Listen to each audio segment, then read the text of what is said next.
প্রিয় অষ্টম শ্রেণীর শিক্ষার্থীরা, পড়াশোনা করি চ্যানেলের পক্ষ থেকে তোমাদেরকে অনেক অনেক অভিনন্দন। আমরা আজকে তোমাদের গণিতের অভিজ্ঞতা ৭ অর্থাৎ সপ্তম অধ্যায়ের বৃত্তের খুঁটিনাটি, এই অধ্যায়ের ১৬১ পৃষ্ঠার যে বৃত্তস্থ বা বৃত্তীয় চতুর্ভুজ রয়েছে আমরা সেটা নিয়ে আলোচনা করব। তো এখানে বলা হয়েছে, তো অন্যান্য পার্টগুলো দেখতে গেলে তোমরা ভিডিও নিচে প্লে লিস্টের লিঙ্ক পেয়ে যাবে, সেখান থেকে দেখে নেবে। তোমরা ইতিমধ্যেই বৃত্ত এবং কাঠির খেলায় নানান মাপের বৃত্তাকার রিংয়ের মধ্যে ভিন্ন ভিন্ন দৈর্ঘ্যের একটি বা দুটি কাঠি আটকিয়ে অনেকগুলো মডেল তৈরি করেছো। যেহেতু সপ্তম শ্রেণীতে আসলে বৃত্ত অধ্যায়টা ছিল, অনেক কিছুই করা হয়েছে, সঙ্গে সঙ্গে নানাবিধ নতুন নতুন তথ্য জানতে পেরেছো। এবার পেন্সিল, কম্পাস এবং স্কেল ব্যবহার করে খাতায় কয়েকটি বৃত্তীয় চতুর্ভুজ আঁকো। তো কিভাবে আঁকবে? কয়েকটি ভিন্ন ভিন্ন ব্যাসার্ধের বৃত্ত এঁকে প্রতিটির উপর ABCD 4টা বিন্দু বসিয়ে বিন্দুগুলো ক্রমানুসারে যোগ করে সহজেই এই চতুর্ভুজগুলো আঁকা যায়। তো এইখানে দেখো একটা বৃত্তের ছবি দেওয়া আছে আর ভিতরে একটা চতুর্ভুজ কিন্তু দেওয়া আছে। কিন্তু এখানে যেটা বলা হচ্ছে যে চিত্রের ABCD, এই যে ABCD যে চতুর্ভুজটা আছে এটা প্রশ্ন করা হয়েছে যে বৃত্তীয় চতুর্ভুজ কিনা, যুক্তি সহ ব্যাখ্যা করো। তাহলে এটা কিন্তু বৃত্তীয় চতুর্ভুজ নয়। কেন? এই যে চতুর্ভুজের যে 4টা শীর্ষবিন্দু আছে অর্থাৎ ABCD, হ্যাঁ, এগুলো বৃত্তের পরিধির গায়ের সাথে যদি স্পর্শ না থাকে তাহলে কিন্তু আমরা বৃত্তীয় চতুর্ভুজ বা বৃত্তস্থ চতুর্ভুজ বলতে পারবো না। তাহলে এখানে আমরা বইয়ে না লিখে এখানে লিখছি, অথবা এখানে আমরা লিখতে পারি যে না ABCD চতুর্ভুজটি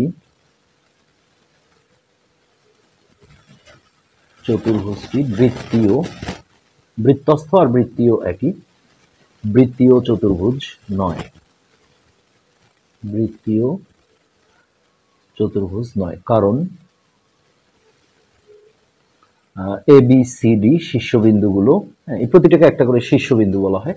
যেমন ত্রিভুজের ধরো যে 3টা শীর্ষবিন্দু থাকে, অর্থাৎ এটা একটা A, যদি এখানে একটা নাম দাও B, এটা একটা C, মানে দুটো বাহু যেখানে কানেক্ট করে মিলিত হয় সেটা একটা শীর্ষবিন্দু। তাহলে কারণ ABCD শীর্ষ বিন্দু গুলো বৃত্তের, এই যে এই গোলাকার ক্ষেত্রটাকে আমরা বলি পরিধি, তাহলে পরিধির উপর অবস্থান করছে না, এটাই আমরা ব্যাখ্যা দেব। পরিধির, বৃত্তের পরিধির উপরে নেই। তার মানে বৃত্তের ভিতরে চতুর্ভুজ থাকলেই সেটা কিন্তু বৃত্তীয় বা বৃত্তস্থ চতুর্ভুজ হবে না। হ্যাঁ, তাহলে কেমন হবে সেটা হচ্ছে যে আমরা একটু পরে আঁকবো আসলে। ধরো এটা যদি আমার পরিধি বৃত্ত হয়, হ্যাঁ, তাহলে এর উপরেই আমার 4টা বিন্দু নিতে হবে এইভাবে। হ্যাঁ, নিয়ে এখন যদি আমরা এগুলো যোগ করি, এখন আমাদের যে চতুর্ভুজটা হলো, এখানে আমরা যদি নামকরণ করি ABCD, তাহলে এটাকে আমরা বৃত্তস্থ বা বৃত্তীয় চতুর্ভুজ বলতে পারবো। কেননা এর 4টা যে শীর্ষবিন্দু আছে A, তারপরে BCD, এরা সবাই কিন্তু বৃত্তের পরিধির গায়ের উপরে অবস্থান করছে। তো এখানে এখন যেটা বলা হয়েছে যে এখানে দেখো 3টা চিত্র আঁকতে হবে। হ্যাঁ, তো চিত্র আঁকার পরে আমাদের এই 7.2 এর যে ছকটা আছে এইটা আমাদের পূরণ করতে হবে। তো আমরা ভিন্ন ভিন্ন মাপের হচ্ছে যে বৃত্তীয় চতুর্ভুজ এঁকে নেব। এটার জন্য আমাদের প্রথমত বৃত্ত আঁকতে হবে। আমরা এইখানে একটা মাপের বৃত্ত এঁকে দিলাম। আসলে আমাদের উপরে ক্যামেরা থাকার কারণে একটু ছবি আঁকতে সমস্যা হয়। এইটা হচ্ছে আমাদের কেন্দ্র। ধরো এটা আমরা O নামকরণ করলাম। তো এখন যেহেতু চতুর্ভুজ, এটা আয়ত, সামান্তরিক, রম্বস, বর্গ হলেও হতে পারে, কিন্তু আমরা চেষ্টা করব যেন 4টা বাহু 4 রকম হয়। তো এর উপরে আমরা দেখো ABCD 4টা আগে বিন্দু নিয়ে নেব যে কোনো জায়গায়। ধরো এইটা একটা আমরা A বিন্দু নিলাম। চতুর্ভুজের নাম দেওয়ার কিন্তু একটা সিস্টেম আছে, সেটা হচ্ছে ধরো একটা চতুর্ভুজ তুমি আঁকলে, হ্যাঁ, যেখান থেকে শুরু করো না কেন A, যদি এখানে A শুরু করো তাহলে Bটা হয় এখানে দিতে হবে, নাহলে এখানে, মানে একই দিকে ঘুরতে হবে। ধরো আমি যদি এখানে A দিই, এইটা B দিই, তাহলে এইটা দিতে হবে C, এইটা দিতে হবে D, C D। এটা একটা অলিখিত নিয়ম। হ্যাঁ, আবার যদি আমি এইটা A দিই, হ্যাঁ, এখানে যদি আমি B দিতে চাই তাহলে এইটা C আর এইটা D, যে কোনো খান থেকে আমি শুরু করতে পারি। আমি যদি চাই যে এইখানে A দেব, তাহলে এইখানে B দিলে এইখানে C, এইখানে D, অথবা এইখানে A, এইটা B, এটা C, এটা D। তো এরকম আমরা ধরো এটা A বিন্দু একটা নিলাম, এইখানে একটা আমরা B বিন্দু নিলাম, এইখানে একটা আমরা সি বিন্দু নিলাম, আর এইরকম একটা পজিশনে আমরা ডি বিন্দু নিলাম। এখন দেখো এই বিন্দুগুলো জাস্ট আমরা যদি যোগ করি তাহলে আমাদের একটা চতুর্ভুজ হয়ে যাবে। ধরো আমরা এই দুটা, এটা আমরা এ নামকরণ করলাম, এইটা যোগ করে দিলাম, এইটার সাথে আমরা এইটা যোগ করে দিলাম,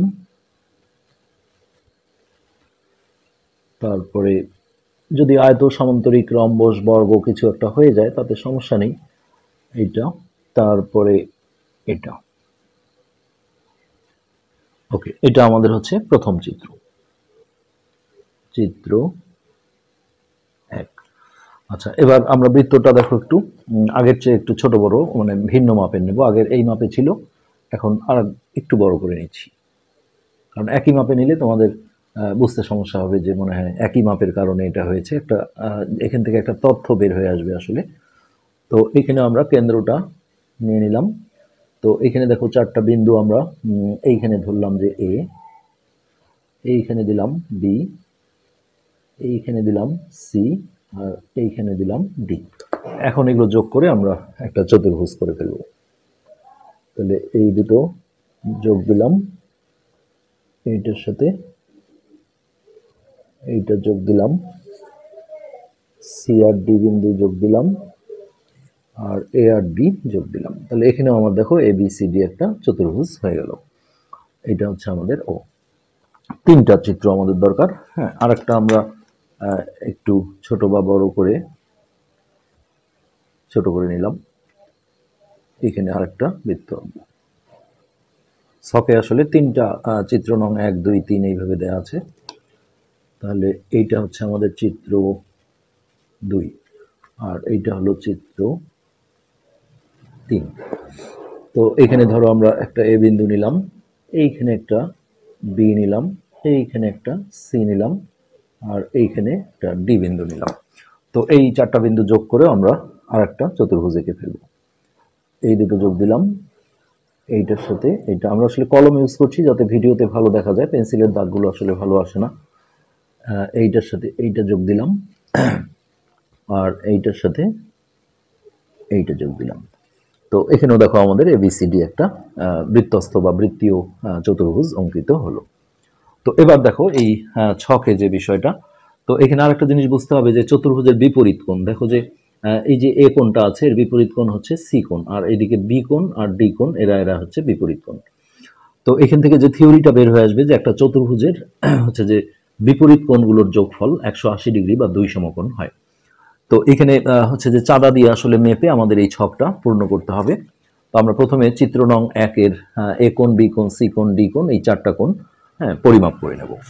তো ওকে, দেখো চাঁদা দিয়ে কোণ মাপা আমরা আগেও শিখিয়েছি। আমি যদি এ কোণটা মাপতে যাই তাহলে এইভাবে চাঁদাটা আমি ধরবো। তাহলে এই কোণের দেখো একটা রেখাংশ আমার এই যে চাঁদার যে নিচের রেখাটা আছে এটার সাথে মিলিয়ে নিতে হবে, আর এ বিন্দুটাই গর্তে রাখতে হবে। সেক্ষেত্রে যে রেখাটা আমি মিলিয়ে নিয়েছি সেটা, এইটা দেখো গর্তটা হচ্ছে মিডিল পজিশন, তার ডান দিকে যদি মেলে তাহলে এই নিচের লেখাগুলো পড়তে হবে। আবার কখনো যদি দেখো এই যে বি কোণটা মাপতে গেলে যেটা হবে, এই যে দেখো এটা বাম অংশের সাথে মিলেছে, এটা মিডিল পজিশন, এটা বাম। হ্যাঁ, তাহলে সেক্ষেত্রে উপরের লেখাগুলো পড়তে হবে। আর এটাও যদি আমি চাঁদাটা এইভাবে ঘুরিয়ে নিয়ে এইভাবে, তাহলে এটা দেখো আমি যদি এদিকে বসে থাকি তাহলে ডান অংশের সাথে মিলেছে, তাহলে আমরা নিচের লেখা পড়বো, একই পরিমাপ দেবে। তো ওকে, আমরা দেখো এ কোণটা মেপে নিই। আমরা যেহেতু এটা ডান দিকে মিলিয়েছি তাহলে আমাদের উপরের লেখাগুলো পড়তে হবে, সরি নিচের লেখাগুলো পড়তে হবে ডানের সময়। এই যে নিচে যে লেখাগুলো আছে, তাহলে এইটা দেখো 70, 80, এই যে এই রেখাটা মোটামুটি 85 ডিগ্রি আমরা বলতে পারি এই কোণটা। তাহলে 85 ডিগ্রি। তাহলে এই যে চিত্র নং 1 এর এ কোণ আমরা 85 ডিগ্রি বসালাম। ওকে, এখন আমাদের এর হচ্ছে বি কোণটা আমরা মাপবো। বি কোণটা আমরা মাপতে গেলে দেখো বি কোণটা, এই যে বি কোণটা মাপতে গেলে আমরা চাইলে চাঁদাটা এখানেও ধরতে পারি। হ্যাঁ, এই যে এইভাবে যদি ধরি তাহলে এটা হাতের বাম দিকে মিলেছে, আমাদের উপরের লেখা পড়তে হবে। আর যদি আমি খাতাটা দেখো একটু ঘুরিয়ে নিয়ে এইভাবে ধরতে পারি তাহলে কিন্তু এখন দেখো এই যে এটা ডান অংশের সাথে মিলেছে। তো ডান অংশের সাথে মিললে নিচের লেখাগুলো পড়তে হবে, তাহলে এটা 80 ডিগ্রি বলা যায়। বি কোণটা হচ্ছে আমাদের 80 ডিগ্রি, 80 ডিগ্রি। এবার দেখো আমরা সি কোণ আর ডি কোণ মাপবো। তাহলে বি কোণটা আমরা বসিয়ে দিই 80 ডিগ্রি। হ্যাঁ, আমরা বি কোণ সি কোণটা মাপতে গেলে আমরা খাতাটা দেখো এইদিকে ঘুরিয়ে নিয়ে, যদি এইদিকে ধরো তাহলে এই যে বাম দিকে মিলেছে তাহলে উপরের লেখা পড়তে হবে, আর যদি আরেকটু ঘুরিয়ে নাও, এই যে এইভাবে যদি ঘুরিয়ে নাও তাহলে দেখো এই সিডি রেখাংশটা এখন আমার হাতের ডান দিকে মিলেছে, গর্ত থেকে ডান দিকে, তাহলে আমরা নিচের লেখাগুলো পড়তে পারবো। তো এইখানে আমরা একটু দেখে নিই।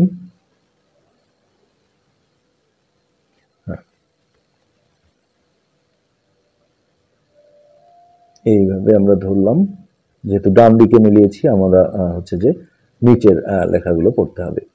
তাহলে দেখো নিচে 70, 80, এই যে এটা 90, আর এই দাগটা কিন্তু 95, এই যে এই বরাবর আছে, তাহলে এটা 95 ডিগ্রি বলতে পারবো আমরা সি কোণটা। তো আমরা এটা বইয়ে বসিয়ে দিই। সি কোণ হচ্ছে আমাদের 95 ডিগ্রি। এবার আমরা ডি কোণটা মাপবো। ডি কোণ, এই ডি কোণটা মাপতে গেলে দেখো আমরা খাতাটা যদি এই দিকে ঘুরিয়ে নিই, এইদিকে ধরলে বাম দিকে মিলবে, হ্যাঁ, সেক্ষেত্রে আমাদের উপরের লেখা পড়তে হবে। আর যদি একটু এইদিকে ঘুরিয়ে নিই, এই যে এখন দেখো হাতের ডান দিকে মিলেছে, তাহলে আমরা নিচের লেখাগুলো পড়তে পারবো।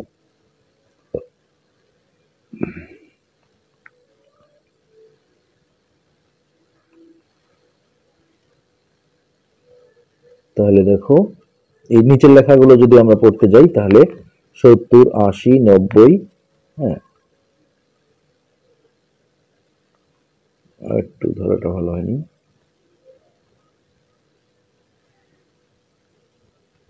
হ্যাঁ, এই যে এখন দেখো হয়েছে, এই যে দেখো এটা 100 ডিগ্রির সাথে মিলে গেছে। সো ডি কোণটা হচ্ছে আমাদের 100 ডিগ্রি। আচ্ছা, এটা আমরা এখন বইয়ে বসিয়ে দিই। ডি কোণ হচ্ছে 100 ডিগ্রি। এবার যে মজার জিনিসটা দেখো, এ কোণ যোগ সি কোণ, তাহলে এ কোণ যোগ সি কোণ তাহলে হচ্ছে 85 ডিগ্রি যোগ সি কোণ হচ্ছে 95 ডিগ্রি। এটা যোগ করো, 5 আর 5 10, 0 হাতে 1, 9 রেখে 10, 10 আর 8 18, 180 ডিগ্রি চলে আসছে। পাশাপাশি বি কোণ যোগ ডি কোণ, বি কোণ হচ্ছে 80 ডিগ্রি আর ডি কোণ হচ্ছে 100 ডিগ্রি। তাহলে এই দুটার যোগফলও দেখো আমাদের 180 ডিগ্রি চলে আসছে। তাহলে আমরা কি দেখলাম, যে এ কোণ আর সি কোণ হচ্ছে বিপরীত কোণ ছিল। এখানে দেখো এই যে এ কোণ এইটা, তার বিপরীত কোণ হচ্ছে সি কোণ, আর বি কোণ আর ডি কোণ পরস্পর বিপরীত কোণ ছিল। তাহলে বৃত্তীয় চতুর্ভুজ বা বৃত্তস্থ চতুর্ভুজের বিপরীত কোণগুলোর সমষ্টি কিন্তু 180 ডিগ্রি বা 2 সমকোণ হয়। এবার দ্বিতীয় চিত্রেও আমরা যদি এই কোণগুলো পরিমাপ করি, তাহলে আমরা ফার্স্টে দেখো এ কোণটা যদি মাপি, এই যে এ কোণটা মাপলাম আমরা, তো এইটা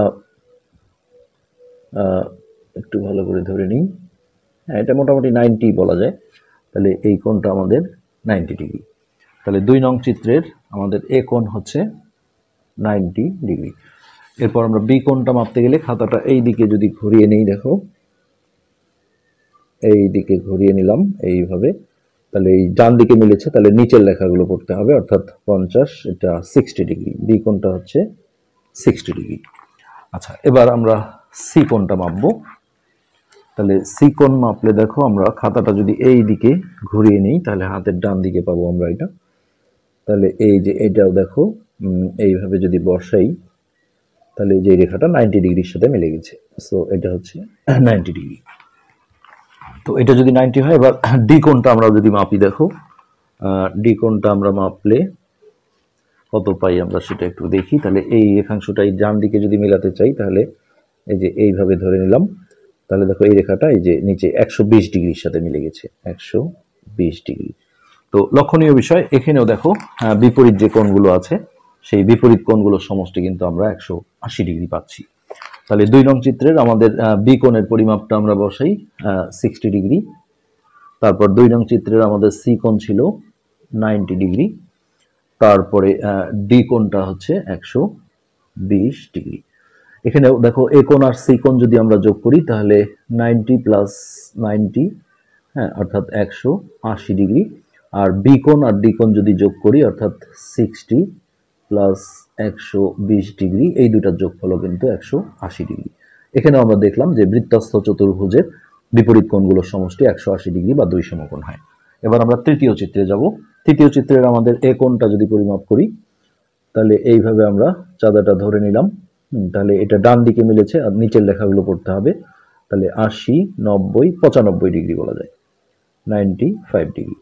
তাহলে এই তৃতীয় চিত্রের এ কোণটা হচ্ছে আমাদের 95 ডিগ্রি। এবার আমরা তৃতীয় চিত্রের বি কোণটা মাপি।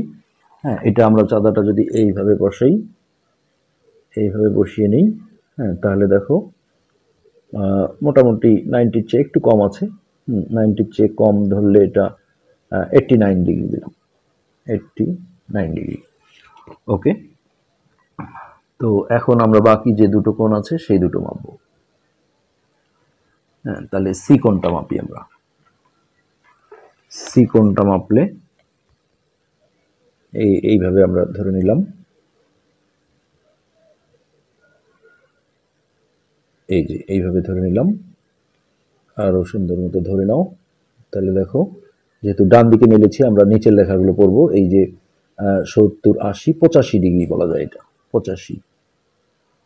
মাপতে কিন্তু একটু কম বেশি হতে পারে, কিন্তু তোমাদের মাথায় রাখতে হবে যে এই দুটো সমষ্টি কিন্তু 180 আনতেই হবে। হ্যাঁ, এখন আমরা এই যে ডি কোণটা যদি মাপি, এইভাবে যদি ধরি, তাহলে যেহেতু এটা 89 হয়েছে, তাহলে এটা 91 কিন্তু করতে হবে। তোমার দেখতে যদি 90ও মনে হয়, 91 অবশ্যই লিখতে হবে।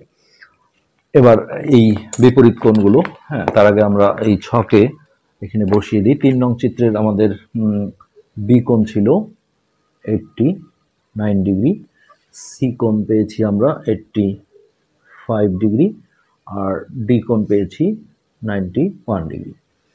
তো এ কোণ যোগ সি কোণ, তাহলে 95 ডিগ্রি যোগ সি কোণ হচ্ছে 85 ডিগ্রি। তো তোমার ধরতে, চাঁদা ধরতে বা মাপতে একটু কম বেশি হলেও এখানে কিন্তু অবশ্যই 180 ডিগ্রি আসতেই হবে, এটা মাথায় রাখতে হবে। তাহলে 5 5 10 শূন্য হাতে 1, 8 আর 1 9, 9 9 18, 180 ডিগ্রি। আর বি কোণ যোগ ডি কোণ, তাহলে বি কোণ হচ্ছে 89 ডিগ্রি, আর ডি কোণ হচ্ছে আমাদের 91 ডিগ্রি। তো এই দুটো যোগ করলে 9 এর 10 শূন্য হাতে 1, 9 এর 10, 10 আর 8 18, এটাও দেখো 180 ডিগ্রি। তাহলে সব পর্যবেক্ষণ করে পাওয়ার সিদ্ধান্ত, তাহলে আমরা এখানে বলবো যে বৃত্তস্থ